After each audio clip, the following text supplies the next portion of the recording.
réincarnation, temps simultané et incohérence. Il y a 2 ans, en fait, j'ai fait une vidéo qui s'appelait Les incohérences spirituelles, qui va donc être l'épisode 1 de cet enregistrement-là. Et en fait, voilà, je proposais plein d'incohérences que j'avais trouvées dans les spiritualités. Et là, je repensais à 2 incohérences qu'on peut trouver, selon moi, dans la réincarnation. Et en fait, c'est des trucs assez basiques. Donc je les ai peut-être dit vite fait dans des vidéos qui n'avaient pas forcément à voir avec le sujet. Mais je trouve que je les ai pas dites en fin de compte dans cette grosse vidéo que j'ai faite il y a 2 ans. Et je me suis dit que c'était cool de faire ça, de préciser ça dans un audio, juste sur le sujet, quoi. Donc j'ai dû revoir effectivement cette grosse vidéo pour être sûr que j'avais pas dit ce que je vais dire dans celle-là. Donc quand vous rencontrez quelqu'un qui est branché réincarnation, ça peut être ce que je vais vous partager, va vous permettre de faire des tests de cohérence et de voir un petit peu la portée de sa pensée ou la portée de sa compréhension de l'existence vis-à-vis de la réincarnation en tout cas.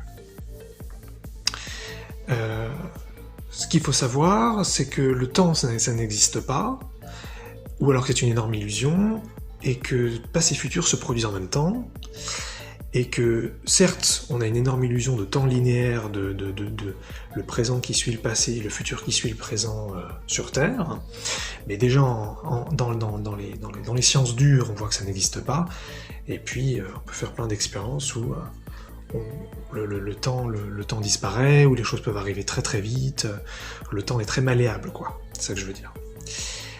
Ça peut être très lent, ça peut être très rapide, il y a même des expériences où le passé semble être modifié, même si là je vais pas forcément aller là-dedans maintenant.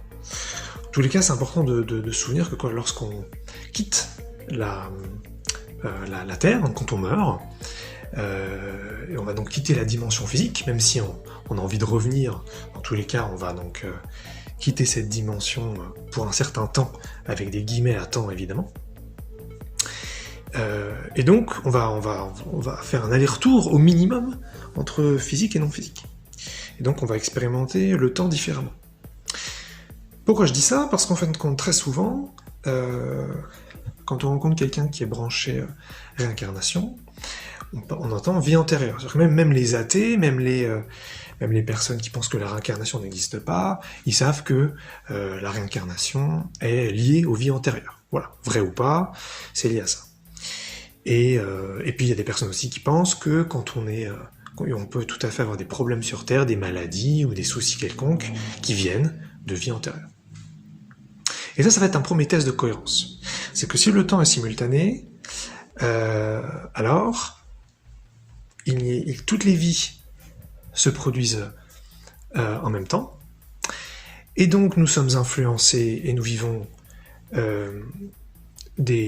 si nous avions des soucis qui venaient d'autres vies, ce serait à la fois les vies antérieures comme les vies postérieures. Et ça va être quelque chose d'important et d'intéressant à tester chez la personne qui parle de réincarnation. Est-ce qu'elle a intégré que le temps était simultané? Parce qu'en fin de compte, si c'est pas le cas, c'est un petit peu comme penser que la gravité sur Terre va être la même chose sur la Lune et sur Mars. C'est n'être pas capable, je dis pas ça du tout de façon négative, mais ne pas être capable d'imaginer que la gravité puisse changer sur d'autres satellites ou sur d'autres planètes. Que forcément, la gravité ici, c'est la même partout. Et donc c'est appliquer finalement les règles de la dimension physique à une infinité d'autres dimensions. Ça me semble être une première erreur de pensée, d'imagination, de conceptualisation de l'existence. Donc même si effectivement on expérimente l'illusion du temps linéaire sur Terre, dans tous les cas, on va l'expérimenter très différemment dans d'autres dimensions. Et donc, penser que il n'y a que des vies antérieures, c'est ne pas avoir saisi que le temps est simultané. C'est aussi intéressant ça si vous allez voir des professionnels, des thérapeutes, des hypnothérapeutes par exemple, qui vous proposent de la régression. En général, ils vous parlent de vie antérieure justement, et ils vous proposent d'aller faire un voyage dans ce que vous avez vécu pour voir ce qui s'est passé, ce qui pourrait expliquer ce que vous vivez dans cette vie-là. S'ils ne vous proposent pas d'aller dans des vies postérieures, c'est qu'ils ont fait a priori une énorme erreur de cohérence sur la réincarnation, puisqu'encore une fois, toutes les vies se passent en même temps. Donc vous n'avez pas... si vous étiez influencé, je me répète, par une vie antérieure, vous êtes aussi influencé par les vies postérieures. Et donc, ça permet aussi de se dégager de problèmes et de maladies, et de soucis quelconques, parce que si effectivement vous pensez que si vous avez des problèmes ça vient d'une vie antérieure, c'est parce que vous êtes encore dans les vies passées sont terminées, j'ai vécu des choses dedans, et maintenant je vis cette vie-là. Mais si tout se produit en même temps, à ce moment-là, l'influence est en temps réel. Donc c'est comme s'il n'y avait pas d'influence. Ou alors que, voilà, vous avez toutes les vies qui s'influencent entre elles, que ce soit passé ou futur, maintenant.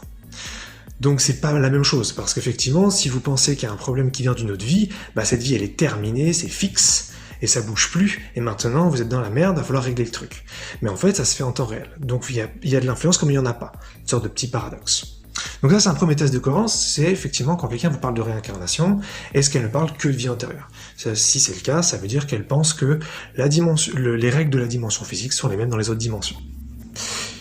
Deuxième test de cohérence concernant la réincarnation, qui est toujours donc par rapport au temps simultané, c'est en rapport avec les cycles de réincarnation obligatoires. Ceux qui sont branchés réincarnation, la plupart du temps, ils pensent que on doit se réincarner, qu'on n'a pas le choix. Et donc, pour ceux qui sont là-dessus, ou pour ceux donc, qui pensent que c'est libre, mais qui aiment la réincarnation, alors, a priori on est sur des centaines de vies ou des milliers de vies. C'est un truc de cet ordre-là, il me semble. Et donc, déjà être capable d'imaginer que y a des gens, effectivement, qui ne vont faire qu'une seule vie. Moi, je pense que je tombe là-dedans, mais je ne suis pas encore trop certain, donc je me laisse comme une marge de remise en question. Il y a aussi des êtres, bien sûr, qui font donc des cycles de réincarnation très longs, comme je l'ai évoqué, et puis aussi des êtres qui ne se sont jamais incarnés, et qui ne vont jamais le faire parce que ça ne les intéresse pas. Puis bien sûr, il y a aussi des êtres qui effectivement s'incarnent, mais sur d'autres planètes que la Terre, et qui pourront peut-être faire des cycles de réincarnation sur d'autres planètes que la Terre. Ça déjà, c'est important d'amener ces nuances-là pour pas rester dans un truc un petit peu monomaniaque de je vais faire 1 millier de vies sur la Terre, un point c'est tout. Mais je pense qu'effectivement il y a des gens qui sont tellement bien sur la Terre que oui, ils vont peut-être faire 1 millier de vies sur la Terre parce que c'est parfait pour eux. Ça me va très très bien d'entendre ça. En revanche, il y a quelque chose qui cloche dans la cohérence donc du cycle obligatoire, c'est que les gens qui pensent qu'effectivement, quand on a démarré un cycle, on doit le terminer, sous-entendu, bah mettons que j'ai 1000 vies à faire, j'en ai fait 500, il m'en reste donc 500, je finis la 500, et puis maintenant je vais démarrer la 501, puisque donc selon eux, je suis obligé de faire mon cycle, eh bien ça ne colle pas avec le temps simultané. Parce que si toutes les vies se produisent en même temps, elles se commencent en même temps, elles se vivent en même temps, et elles se finissent en même temps. Donc lorsque je passe de l'autre côté, lorsque je meurs, toutes les vies sont finies comme elles commencent, comme je viens de le dire. Donc ce qui veut dire que le cycle est par définition toujours en train d'être commencé et d'être terminé. Il ne peut donc pas se continuer hors volonté. C'est ça que je veux dire. Donc penser qu'il y a un cycle obligatoire doit forcément venir avec le temps linéaire. Or, quand vous quittez la dimension physique, vous passez de l'expérience du temps linéaire à l'expérience du temps simultané. Bien qu'il doit y avoir plein d'autres dimensions, évidemment, où ça doit encore varier. Là, je vous propose finalement 2 approches du temps, mais on peut en imaginer, évidemment, beaucoup plus. Et ça, c'est important. C'est-à-dire que, souvent, c'est ce qu'on retrouve, c'est que, pour la même analogie que la gravité de la Terre, qui serait la même sur la Lune et sur Mars, c'est de penser que le temps est linéaire sur Terre, il va donc être linéaire en dehors de la Terre, en dehors de la dimension physique, et donc on va retrouver toutes les règles ici, de l'autre côté. Et c'est d'ailleurs comme ça qu'on pond ensuite une quantité de spiritualité, qui finalement ont peu de cohérence, ont peu de liberté, ont peu d'amour, parce qu'en fait on s'est basé sur la Terre. Attention, je ne veux pas critiquer là une spiritualité quelconque, mais c'est vrai que c'est un petit peu ce qu'on retrouve un peu partout. Donc je vais finir sur le thème de la liberté et puis aussi de la cohérence. Pour moi, un très très bon indicateur pour savoir si quand quelqu'un vous parle de quelque chose dont vous n'avez jamais entendu parler, si par exemple vous entendez parler de cycle obligatoire pour la première fois, ou d'autres sujets que la réincarnation. En fait, mais on n'est pas tous pareils, hein, donc je vais vous donner des indicateurs qui sont surtout les miens. Quand vous entendez quelque chose comme ça pour la première fois, ça pourrait être aussi, vous pouvez appliquer ça à la société, vous pouvez appliquer ça à l'existence, vous pouvez appliquer ça à votre vie, vous pouvez appliquer ça dans une quelconque relation. C'est est-ce que ça vous rend plus libre? Est-ce que c'est intelligent? Est-ce que c'est amour? En général, quand vous avez quelque chose qui est obligatoire, c'est en général des niveaux de conscience qui sont assez bas. Plus vous montez en niveau de conscience, plus normalement vous montez en liberté. Si effectivement on donne, si on met un bébé dans un lit à barreaux, donc on l'oblige finalement à ne pas sortir de cet endroit, c'est parce qu'il a un niveau de conscience qui est tellement bas qu'il n'arrive pas à évaluer l'environnement et donc il pourrait se faire mal sans se rendre compte. Donc c'est intéressant effectivement de mettre des obligations pour des niveaux de conscience qui sont bas. Plus vous avez un niveau de conscience qui est élevé, plus les obligations n'ont pas de sens. On ne va pas mettre un enfant de 10 ans dans un lit à barreaux. C'est un délire.